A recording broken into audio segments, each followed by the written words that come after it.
Mainit-init na chismis. Danny Pangilinan, may ibang naramdaman kay Bel Mariano. Ano kaya iyon? Ito nga ang pasabog na detalye ng pag-amin ni aktor. Eto nga, sabi niya, alam mo, hindi mo kailangan ng maraming tanong o paliwanag. Kapag dumating siya, ramdam mo agad sa puso mo yung simpleng pagtingin mo sa kanya. Parang may unspoken understanding na, this is it. Minsan hindi mo na inaasahan you met them on a random day in the most unexpected way, pero sa isang tingin mo lang, alam mong may kakaiba. Ganyan ang naramdaman ko kay Bel. They don't have to do anything special, pero just by being there, they make everything feel right.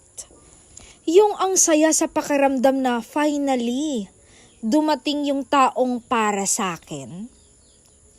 Yung taong makakasama ko sa highs and lows, who understand me in ways others can't. And it's not perfect but real. Kapag nakilala mo na talaga yung taong para sa'yo, alam mo because with them, everything feels like a home. Ganyan ang naramdaman ko talaga kay Bel. And at the end of the day, alam mong sila yung tahanan mo. Yung taong hahanap-hanapin ng puso mo no matter where life takes you.